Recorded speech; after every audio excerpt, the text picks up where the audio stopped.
This is the last talk. There'll be no discussions tomorrow afternoon or on Tuesday afternoon. There'll be no discussion either tomorrow or day after tomorrow, as it was planned. And this is the last talk.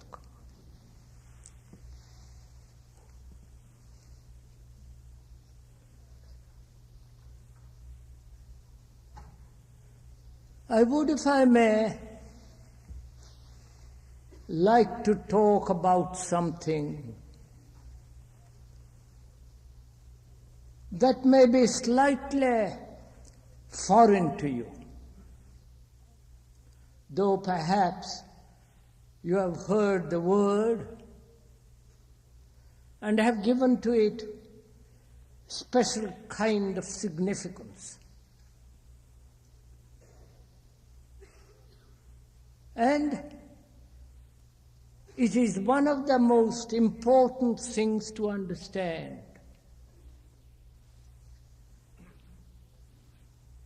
For in the understanding of it, perhaps we shall be able to understand and live the whole complex problem of existence, in which is included all relationship.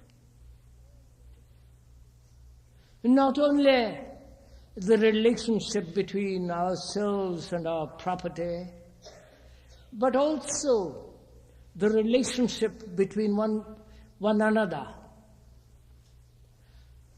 and the relationship, if there is any, to reality.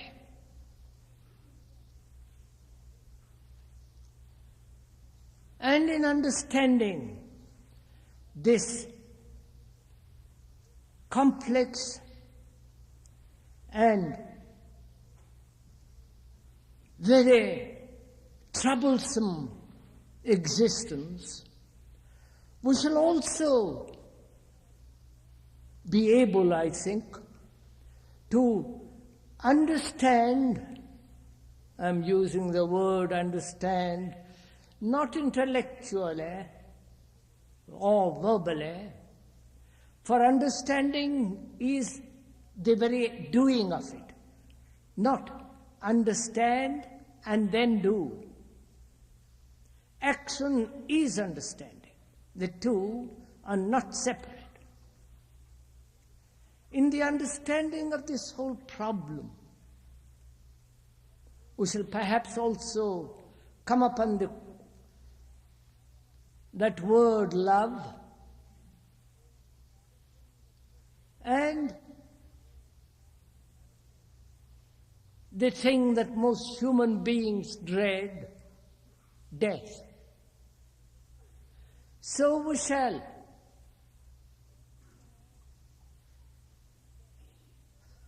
look, explore together into this question of life, existence, in which is included all relationship, love and death. And to understand it not merely as a phenomenon, but as something tremendously significant, greatly to be cherished, deeply lived. To do that,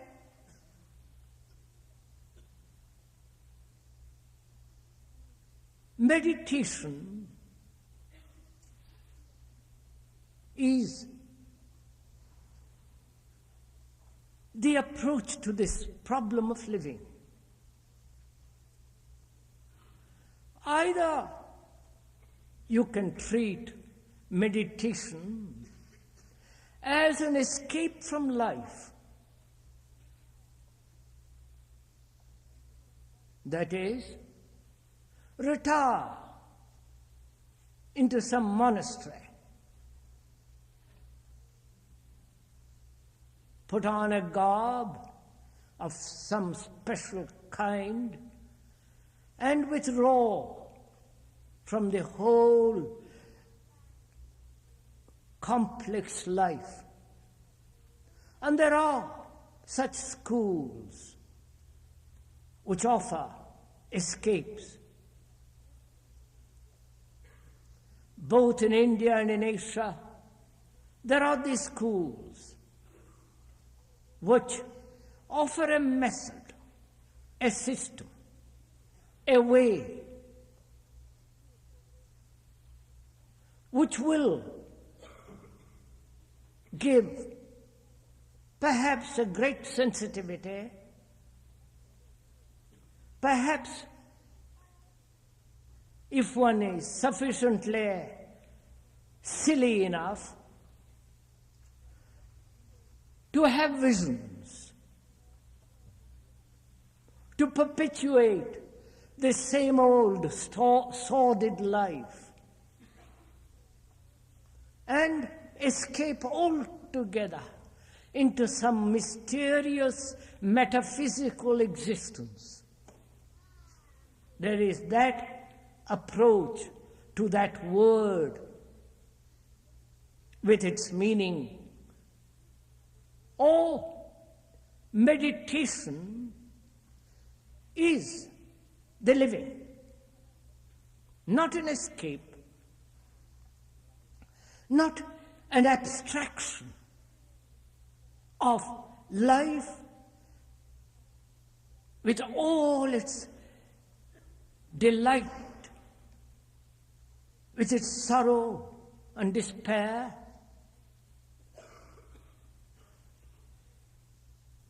And an escape, an avoidance, a metaphysical,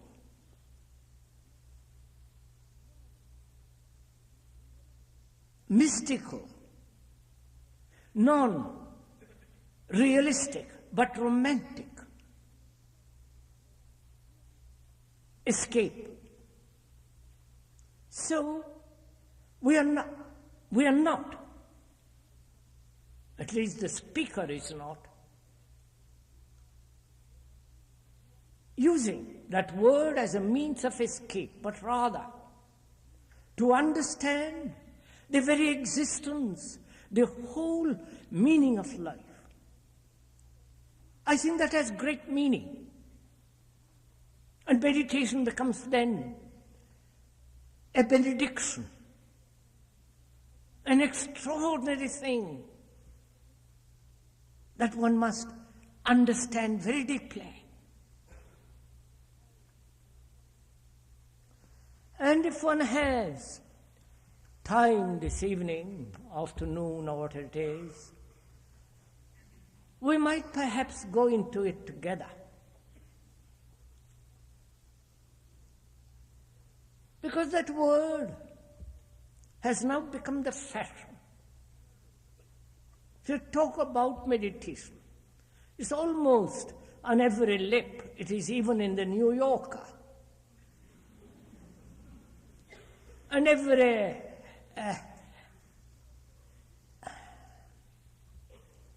I don't know what to call them, long-haired gentlemen talk about it.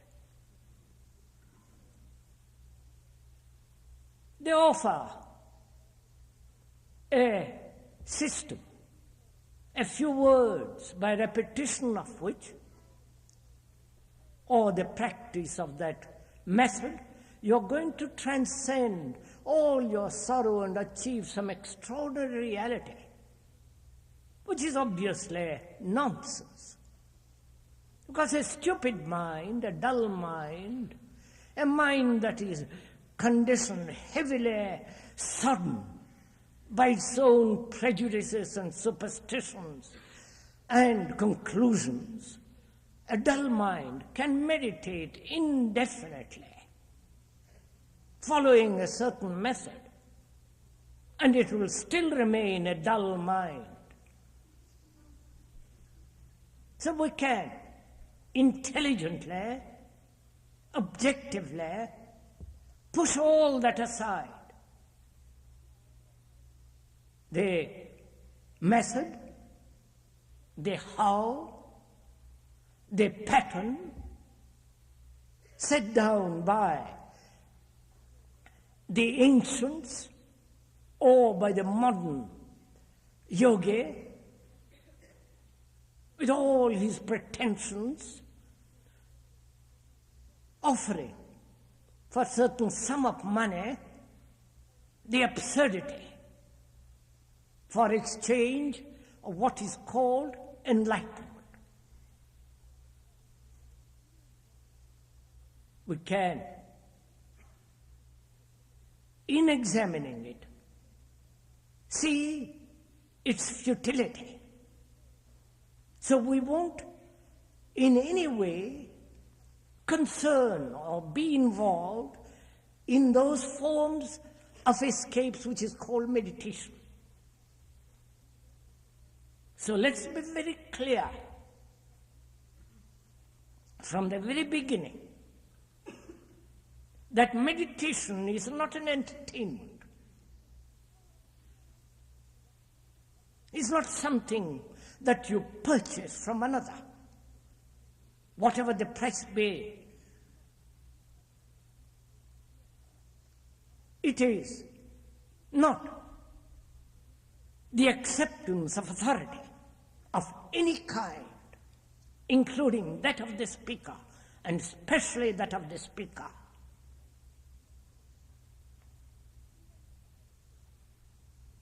Because in understanding this extraordinary problem of living, there is no one authority, no teacher, no master, no guru, because they have all failed. Because each one of us is in travail, is in sorrow, confused, miserable, striving.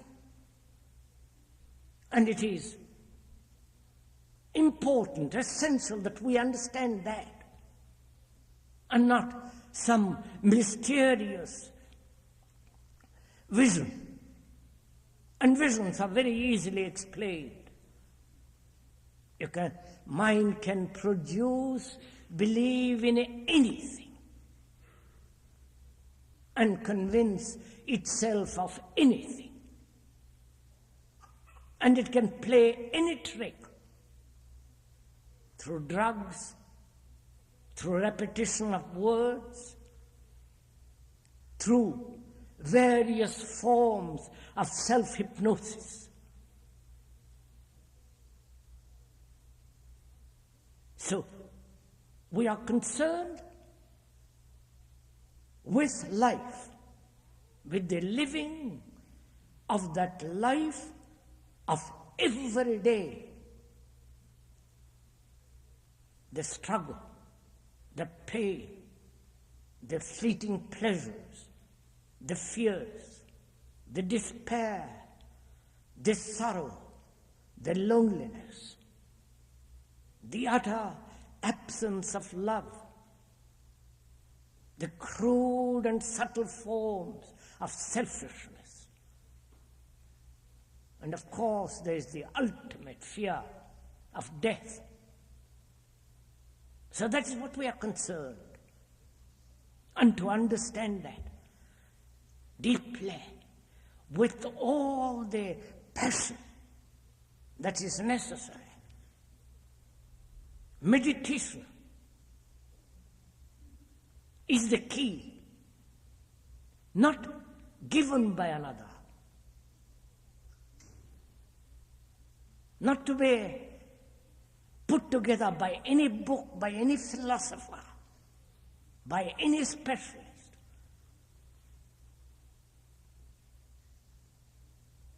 And the quality of meditation is important.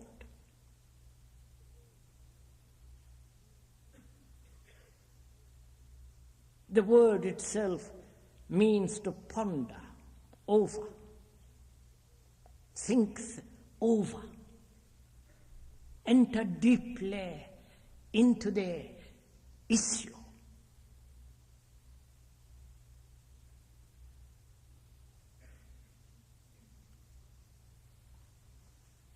So, meditation then is not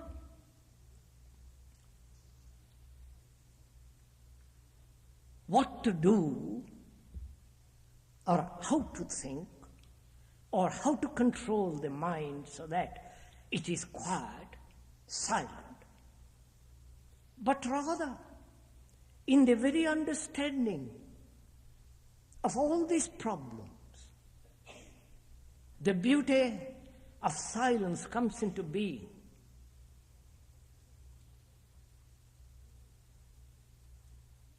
For without beauty in life, not the beauty in those mountains, in those trees, in the light on the water or on the bird on the wing, but the beauty in living. To come upon that in daily life, whether it is in the office or at home, or when you're walking by yourself, communing with nature and with the world, if there is no beauty, then life, the very living, has no significance whatsoever. So, if you will, we will together go into this question, not only objectively, outwardly, and also inwardly. The outward movement is the inward movement. The two are not separate. The outgoing tide and the incoming tide. To understand both, not separate, not divided, is the whole question of meditation. The complete harmony, the complete balance, the total way of living in which there is no contradiction, is the way of meditation, is the meditative mind.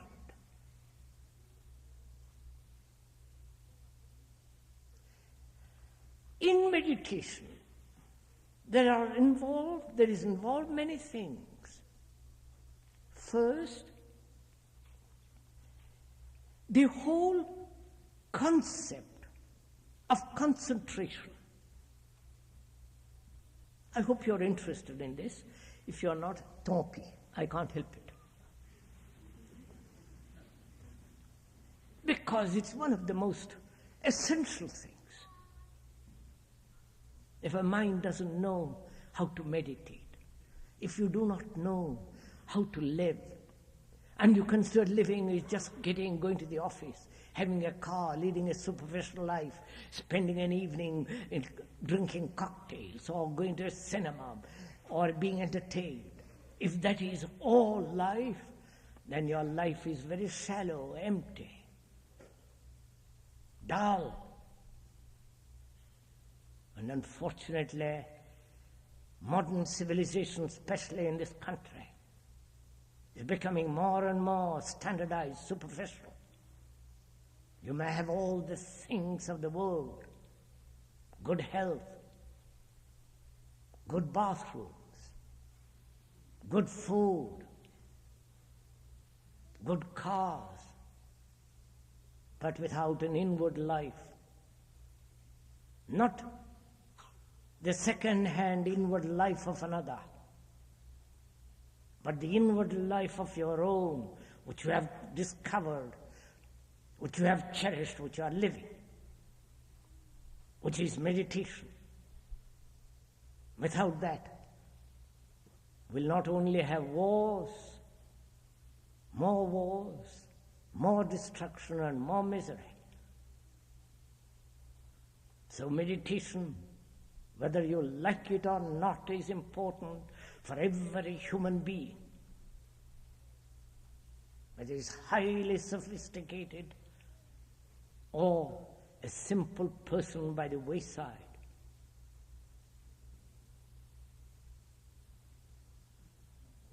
So I hope we can together this afternoon enter, take this journey together. Meditation involves concentration.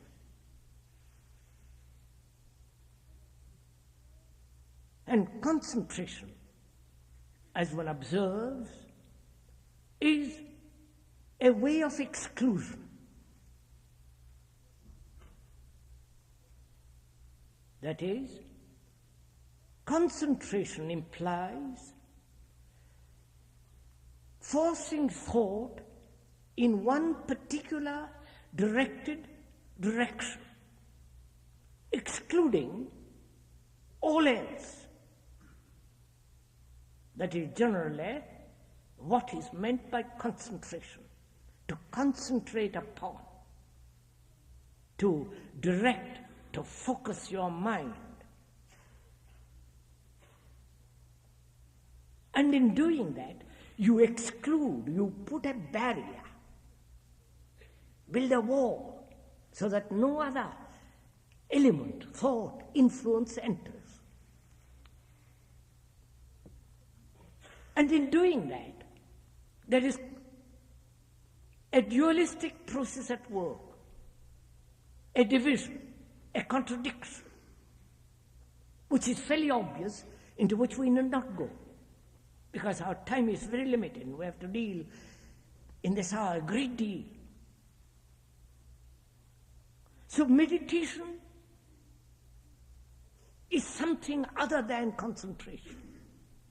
Though concentration is necessary, meditation involves much more than concentration or control of thought.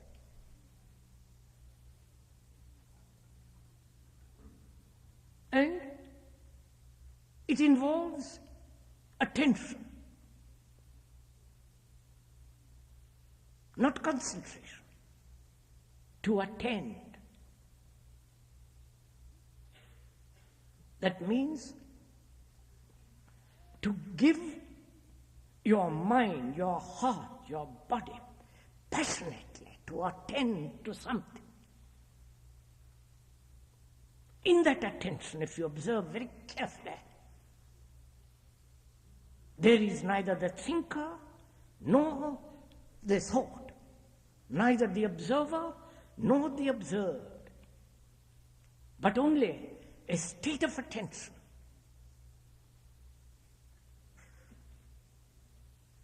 And to attend so completely, so fully, there must be freedom. So here begins the whole problem. That is to attend completely, both intellectually, emotionally, with your eyes, with all the response, awakened response, and being aware of those responses. from which comes freedom. It's only a mind that's completely free that can attend. And that is not so difficult. Don't give it an extraordinary meaning. It's very simple. If you listen to something attentively, whether it is to music, or when the coyotes of an evening call to each other with that weird cry, or when you listen to a bird, or when you listen to the voice of your wife or your husband, to give attention to it.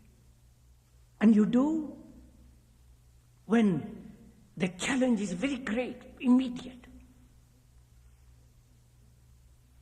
Then you listen most extraordinarily. When you listen when it's profitable, when it's painful, when you are going to get something out of it.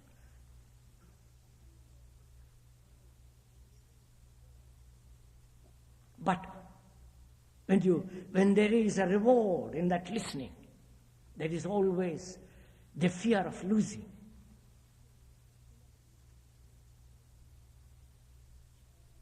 So, in attention, there is freedom. A free mind is only capable of attention, in which there is no achievement or gaining or losing or fear. And that's necessary, because it's only a quiet, attentive mind that can understand this immense problem of living. And it's only the quiet, meditative mind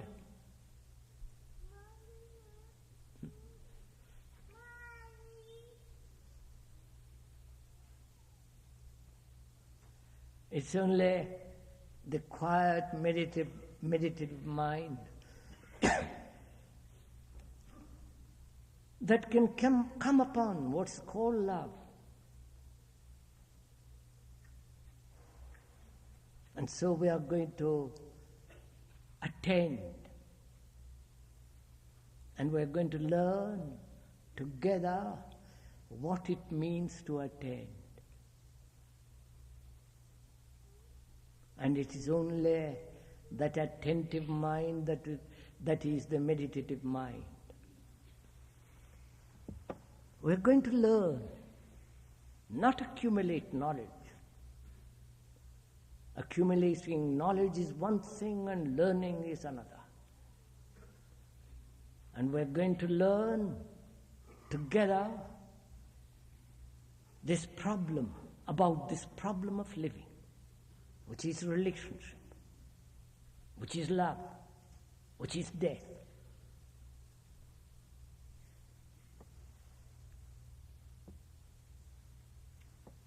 What is living? Not what should be living, not what is the purpose of living, not what is the significance of living, not what is the principle upon which life should be based, not what is the goal of living, but actually what is living as it is now, as it is in our daily life, what it actually is in our private, secret, daily life. Because that's the only fact. And nothing, and all other things are unreal, illusory, theoretical.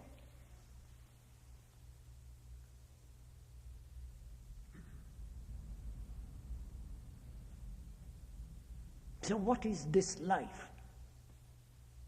Our life. The life of a private human being. The life of a human being in relationship with society. the relationship with society which he has made, which he has built, this society. And that society holds him the prisoner. So he is the society. He is the world.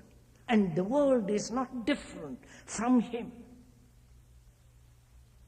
Which again is fairly obvious.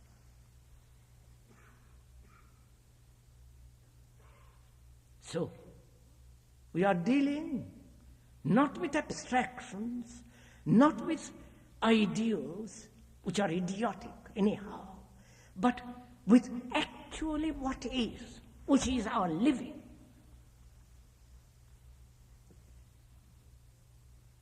What is our living? If you observe,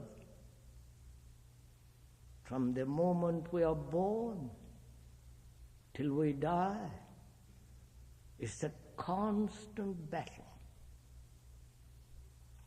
constant struggle with great pleasures, great fears, despair, loneliness, the utter lack of love, the loneliness, the boredom, the repetition, the routine. That's our life. Spending 40 years in an office or in a factory, being a housewife, the drudgery, the dullness, the boredom of all that, the sexual pleasure, the jealousy, the envy, the failure of success and the worship of success. That's our daily tortured life. That is, if you are at all serious and observe what it actually is. But if you are if you seek entertainment in different forms, whether it is in a church or in the football field, then such entertainment has its own pains, has its own problems. And the superficial mind does escape through the church and through the football field. And we are not dealing with such superficial minds. That's because they're really not interested. Life is serious. And in that seriousness there is great laughter. And it's only the serious mind that is living that can solve the immense problem of existence. So, our life as it is, lived daily, is a travail. And no one can deny it. And we don't know what to do about it. We want to find a way of living differently. At least we say so. At least some of us say we must and make an attempt.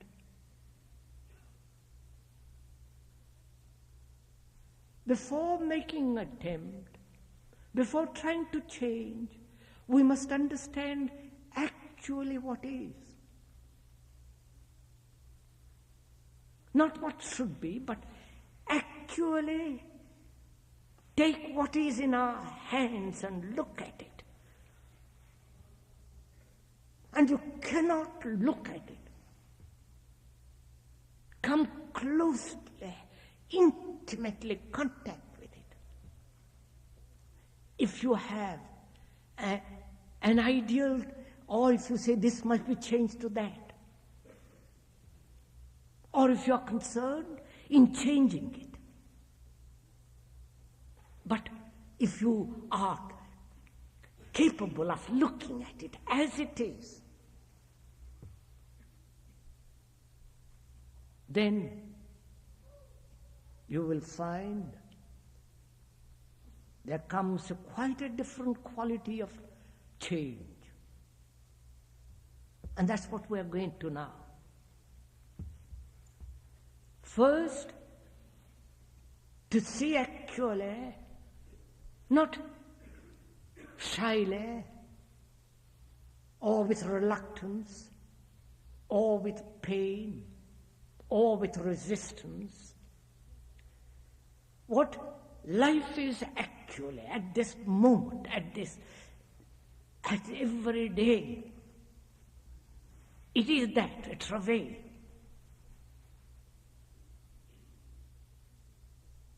And can we look at it? Can we live with it? Be in intimate contact with it? And to be in direct relationship with it.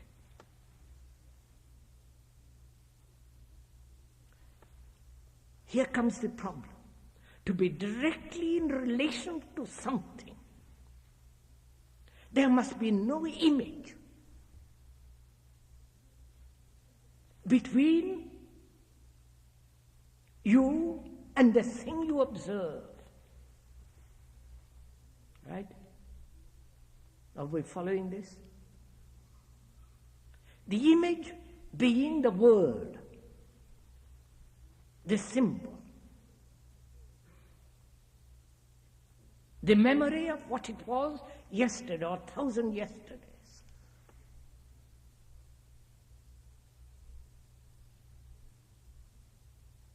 That is, sirs, to put it very simply, the relationship that one has with one's wife or husband is a relationship based on an image.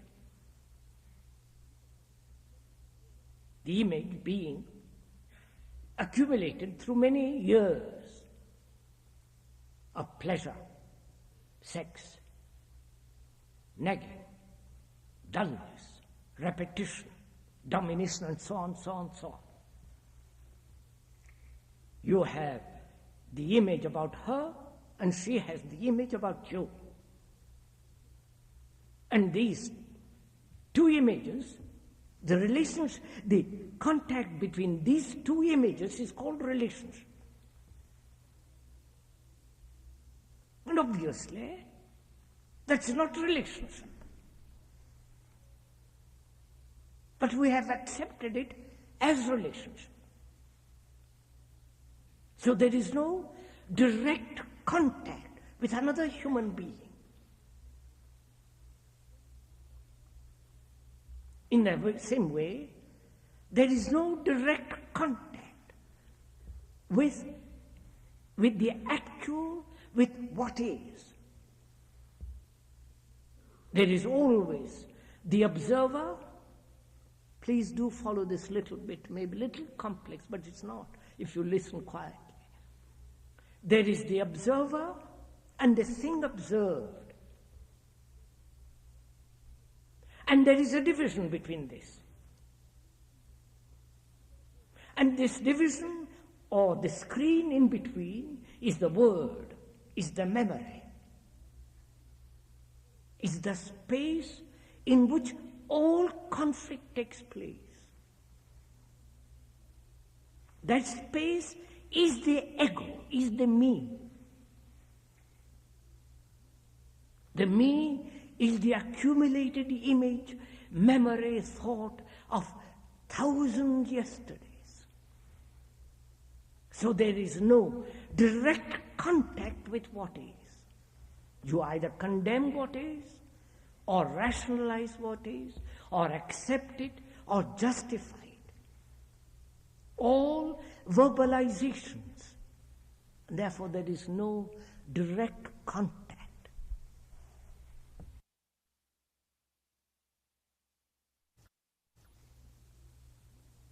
The me is the accumulated image, memory, thought of 1,000 yesterdays. So there is no direct contact with what is.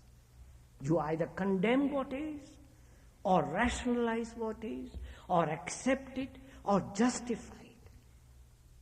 All verbalizations. Therefore, there is no direct contact. And therefore, there is no understanding and the resolution of what is.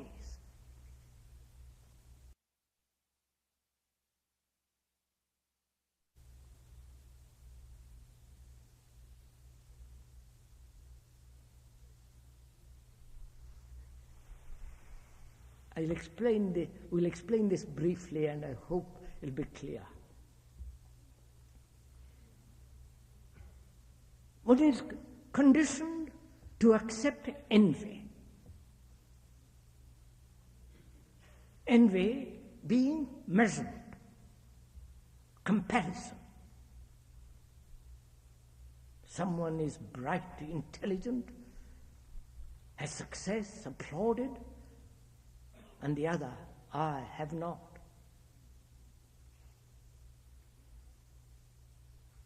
Through comparison, through measurement, envy is cultivated from childhood.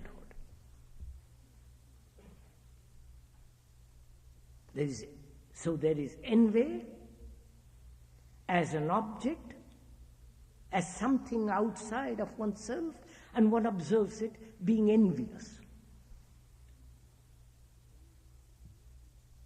And envy is the observer. There is no division between the observer and the observed. The observer is the envy. Please follow this little bit. And when he realizes that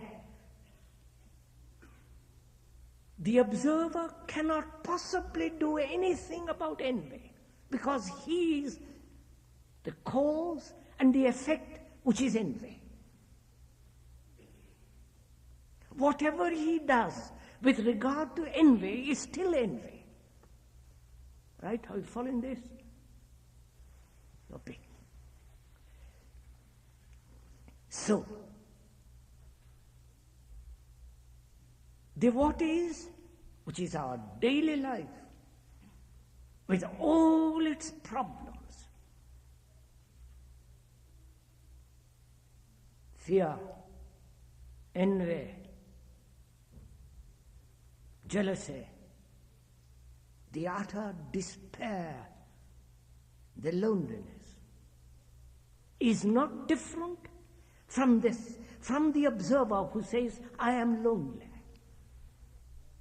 The observer is lonely. The observer is envy, is fear. Right? And therefore the observer cannot possibly do anything about what is. I wonder. Which does not mean he accepts what is. Which does not mean he is contented with what is.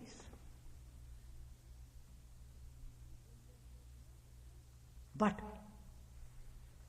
when there is no conflict with what is, and this conflict is brought about through the division between the observer and the observed, when there is no resistance to what is, then you will find there is a complete transformation. And that is meditation. To find out for oneself the whole question of the observer, the structure and the nature of the observer, which is yourself. And the observer is the observed, which is part of you. To realize the totality of this, The unity of this is meditation in which there is no conflict whatsoever. And therefore there is the dissolution, going beyond what is.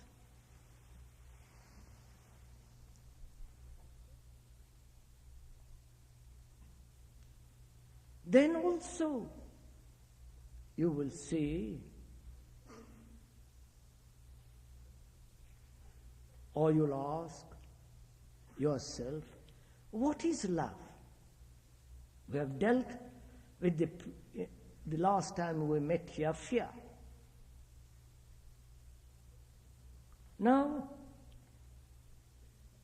we're going to consider together this question of love. Though that word is heavily loaded, so trodden upon, so spoiled by the politician, by the priest, by every magazine that talks about it. So what is love? Not what should be, not what's the ideal, not the ultimate, but the love that we have, what is it? The thing that we know, which we call love, in that there is hate, in that there is jealousy, in that there is tremendous torture. We are not being cynical, but merely observing actually what is, what the thing that we call love.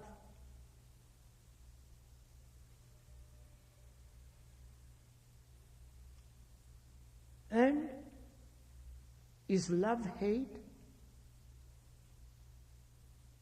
Is love jealousy? Is love possessiveness of the wife or the husband or the domination?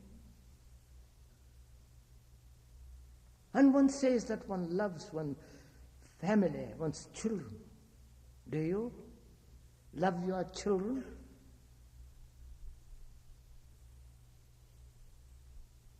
If you loved your children with your heart, not with your shoddy little minds, do you think there will be a war tomorrow?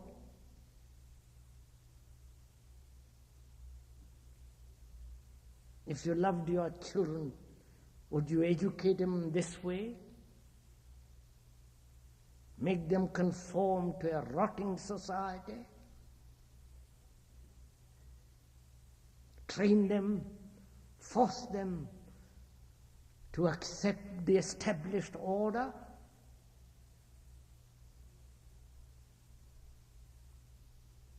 If you really loved your children, would you allow them to be killed horribly in a war, whether it be your favorite war or not? So all this indicates, as you observe, that there is no love at all.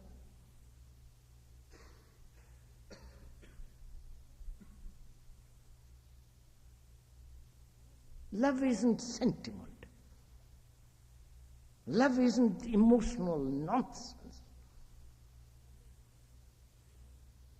And above all, love isn't pleasure.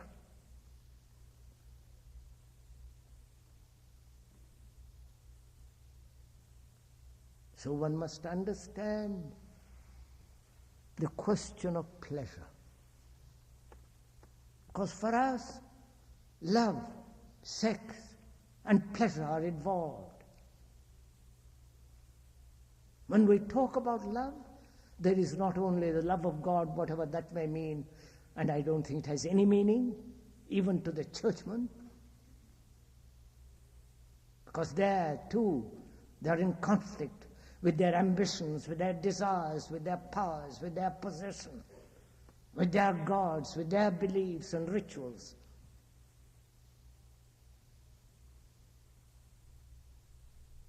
So to us, love means the enjoyment of sex, pleasure.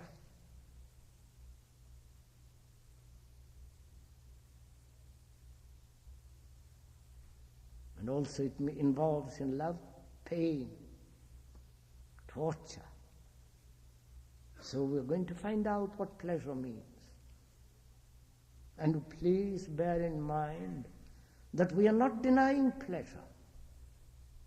To see those lovely mountains lit by the setting sun, to see those marvelous trees that have withstood the fire, the dust of many months, washed clean by the sun, by the rain. To see the stars, if you ever see the stars, is great pleasure. But that is not to us pleasure. What we are concerned is pleasure, sensuous pleasure, and the pleasure that we derive from something intellectual, emotional, and so on. So we have to consider this question. What is pleasure? And please bear in mind that the speaker is not denying pleasure. But we're trying to understand it. Go behind the word. Pleasure, like fear, is engendered by thought.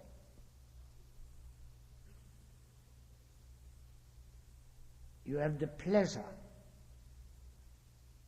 You have an experience of yesterday as you stood in one of those valleys that are still, looking at all the marvel of the hills and the silence. There was great delight and pleasure at the moment. Then thought comes in and says, how nice it would be to repeat it. Thinking about that experience of yesterday, whether it be the looking at the lovely tree and the sky and the hills, or thinking about the sex that you enjoyed last night, is pleasure. Thought, thinking about that which gave a delight. Yesterday, thinking about it, living with it in thought, in image, is the beginning of pleasure. And thinking about what might happen, the pleasure being denied tomorrow, might lose your job, there might be accident, ill health. Thinking about it, that is, the pain, the ill health, the accident, is fear. So thought creates both fear and pleasure. And to us, love is thought. Please follow this. Because love to us is pleasure. Pleasure is the outcome of thought, nourished by thought. Perhaps not at the moment, at the actual moment of seeing the sunset, or the sexual act, but thinking about it. That is pleasure. So to us, love is engendered by thought, nourished by thought, sustained and prolonged as pleasure by thought, which again, when you look very closely, is an obvious fact, not to be denied. And so, on us, is love thought? Can thought cultivate love? Or can it cultivate pleasure? It can cultivate pleasure, but it cannot possibly, under any circumstances, cultivate love any more than thought can cultivate humility. So love is not pleasure. Love is not desire. But you cannot deny desire or pleasure. When you look at the world, at the beauty of a tree or the beauty of a face, there is great pleasure, enjoyment at the moment, but thought interferes and gives it a space and time to flourish as memory and pleasure. So when one realizes this, understand it, which is part of meditation, the structure and the nature of pleasure in relation to love, then you will find that love is something entirely different. Then you will really love your children. Then you will really create a new world. Then do what you will when you know love. There is no wrong. It is only when you are pursuing pleasure as you are, then everything goes wrong.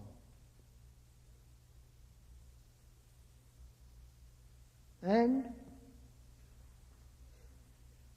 there is also another problem, that is death. We have considered what is living, that is the actual, the everyday.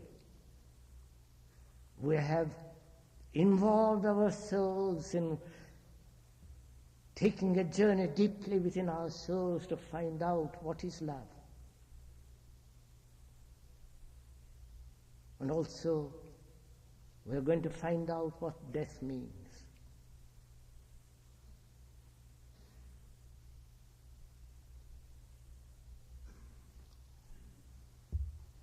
First of all, to understand this really great problem,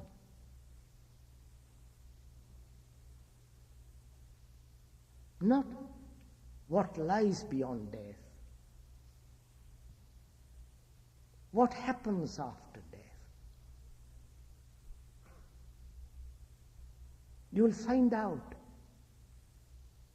if you know how to die. And then if you know how to die, then what happens is irrelevant.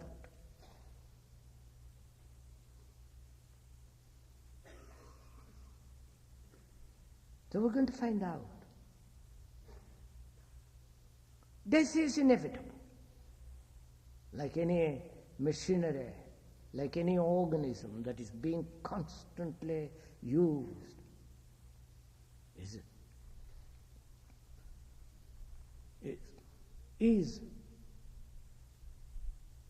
will inevitably come to an end. Old age, disease, and through disease, without not knowing what it means to die, die. So there is the problem of old age.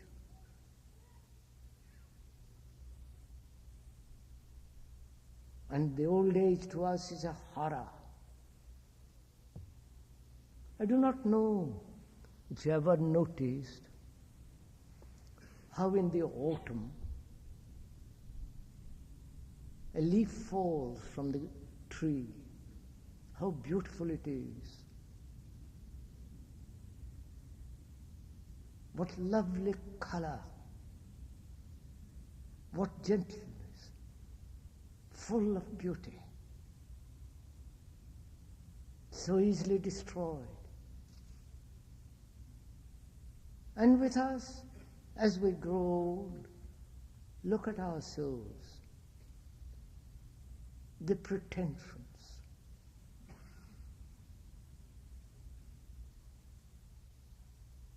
the disfigurement, the ugliness. Observe it yourself. And that becomes a problem, old age, because we have not lived rightly in our youth, in our middle age. We have never lived at all because we are frightened. Frightened of living and frightened of dying.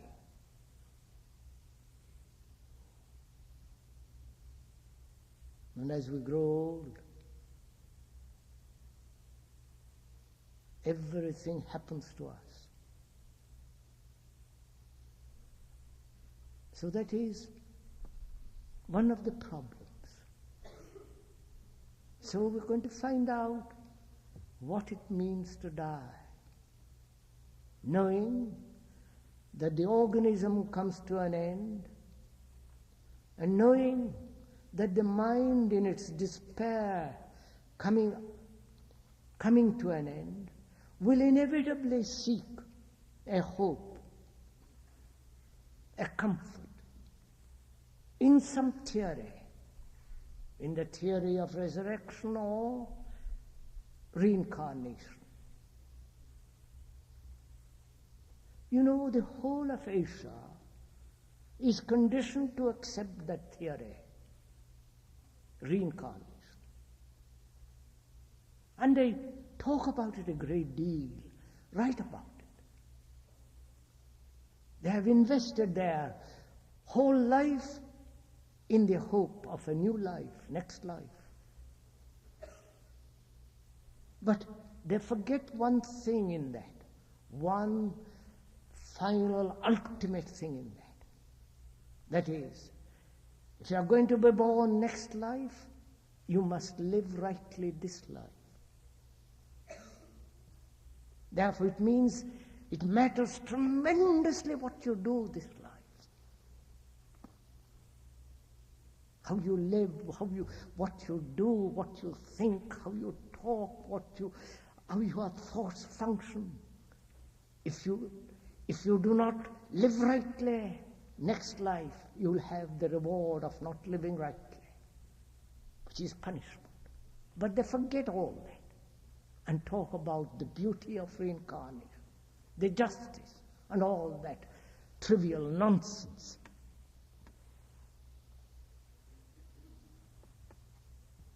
So we are neither escaping from the fact through some theory,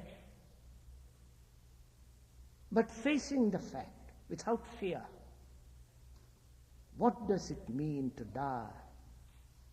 Knowing the organism comes to an end. What does it mean to die psychologically, inwardly?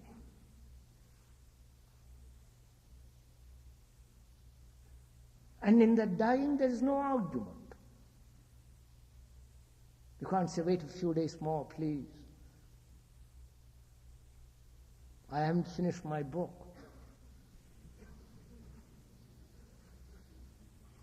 I haven't become the chief executive of some beastly little organization.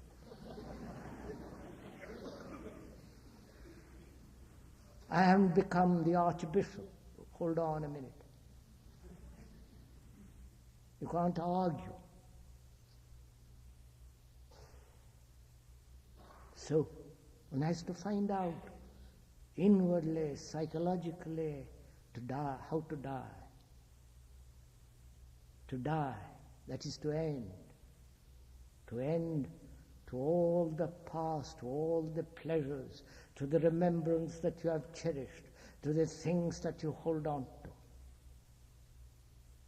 To die every day. Not in theory, but actually. To die the pleasure that you had yesterday, which means to die immediately to that pleasure. Not give it a continuance. And to live that way. So that the mind is always fresh, young and innocent, vulnerable, is meditation. So to have laid the foundation of virtue, which is order, that is in relationship. And when there is this quality of love and dying, which is all of life,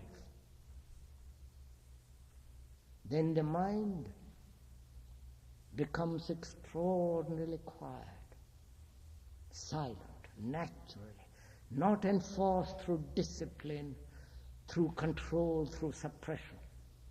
Then that silence is immensely rich.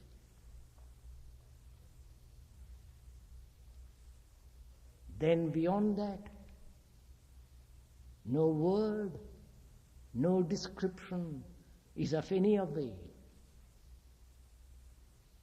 Then the mind does not inquire into the absolute, because it has no need to inquire.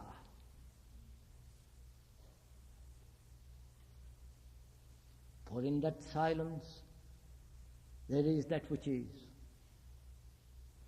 And the whole of this is the benediction of meditation.